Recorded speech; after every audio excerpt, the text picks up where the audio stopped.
नमस्कार किसान साथियों, स्वागत है आप सभी लोगों का हमारे यूट्यूब चैनल भारत के किसान पर।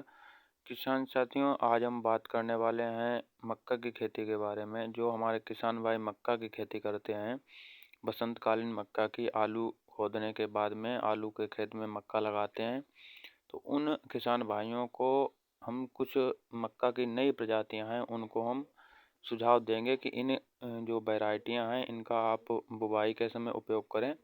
इनसे आपको एक बेहतर उत्पादन देखने को मिलेगा और आपकी लागत में कमी आएगी। इनका बीज भी आपको जायज़ रेट पर मिलेगा और ओरिजिनल बीज किस तरह लिया जाए यह भी हम किसान भाइयों को जानकारी देंगे। तो किसान साथियों, इसमें हमने मक्का की 5 वैरायटी ली हैं।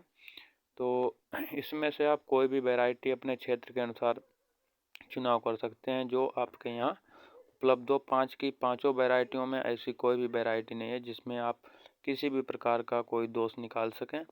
ये सभी जानी मानी और अच्छी वैरायटियां हैं। हमारे क्षेत्र में इन्होंने अच्छा से अच्छा उत्पादन दिया है और आप अपनी राय कमेंट करके ज़रूर बताने की कोशिश करें जिससे हमारे पास आपकी राय पहुंच सके। तो सबसे पहले हम किसान भाइयों बात करते हैं मक्का के खेत की तैयारी की, कि मक्का के खेत की तैयारी आपको किस तरह करनी है। तो किसान साथियों, मक्का की खेत की तैयारी करते समय आपको सबसे पहले ध्यान देना है कि मक्का में जो प्राथमिक तत्व होते हैं, जिनका शुरू से लेकर अंत तक मक्का को ज़रूरत होते हैं, उनका आपको बेसल डोज में पूर्ति कर देनी है। अगर आपका अच्छा खेत है तो आप उसमें 50 किलो जो है डीएपी हमारा आता है, फास्फोरस, वो आप उसका बुवाई कर दें अंतिम जुताई के समय। और वो नहीं मिलती तो आप NPK 12-32-16 ये ले सकते हैं 50 kg प्रति एकड़ के हिसाब से।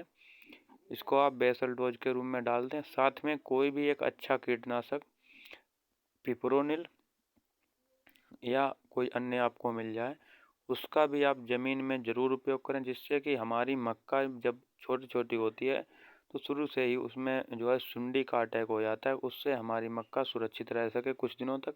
तो ये आपको ज़रूर लेना है। लगभग 4 किलो प्रति एकड़ के हिसाब से आपको पिपरोनिल ज़मीन में बुवाई कर देना है। तो किसान साथियों, बात कर लेते हैं अब हम यहाँ पर प्रजातियों की। तो सबसे पहले नंबर पर हमने जो ली है वो पायनियर कंपनी की तरफ से आने वाली P1899 वैरायटी है। ये ऐसी वैरायटी है जिसे आप फरवरी के पूरे महीने तक इसकी आप बुवाई कर सकते हैं और इससे ज़्यादा उत्पादन किसी वैरायटी का नहीं है। अगर आप फरवरी में इसकी बुवाई कर देते हैं तो इसकी जो उत्पादन क्षमता है 60 कुंटल प्रति एकड़ की है।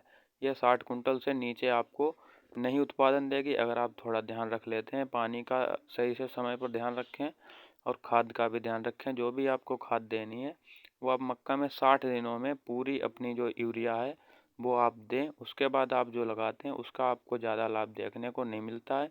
जो भी आपको लागत देनी है वो आप 60 दिनों की अवस्था तक पूरी कर दें। तो दूसरे नंबर पर हमने किसान भाइयों लिए डिकाल्व की तरफ से आने वाले DKC 9108। यह बहुत शानदार और लोकप्रिय वैरायटी रही है हमारे किसान भाइयों के बीच में। 3-4 साल से यह किसानों के बीच में जानी जाती है। तो 9108 इसका भी पकने का समय 110 दिन होता है। इसकी जो बुवाई है वो आप फरवरी के सप्ताह के शुरुआत से और 15 मार्च, लगभग आप लास्ट मार्च तक इसकी बुवाई कर सकते हैं। ये एक ऐसी वैरायटी है जो अपने हीट टॉलरेंस की वजह से भी जानी जाती है कि आप गर्मी ज़्यादा भी अगर होती है तो इसमें दाने की ना भरने की समस्या जो है वो देखने को हमें नहीं मिलती है। इसमें अंत तक गर्मी में भी दाने इसमें भर जाते हैं। तो इसे आप फरवरी के शुरुआत से लेकर और अप्रैल मार्च लास्ट तक आप इसकी बुवाई कर सकते हैं। आपको किसी प्रकार की कोई असुविधा नहीं होगी। लेकिन इसका जो रेट है वो अन्य सभी वैरायटियों से मार्केट में ज़्यादा रहता है। इसके बाद हमारा आता है डिकाल्व की ओर से आने वाली 9208। यह डिकाल्व की तरफ से अभी 2 साल इसको लॉन्च किए हुआ है। इसका ये जैसा देखने को मिला है कि फरवरी माह तक अगर आपको बुवाई करनी है तो आप डिकाल्व 9208 की बुवाई कर सकते हैं।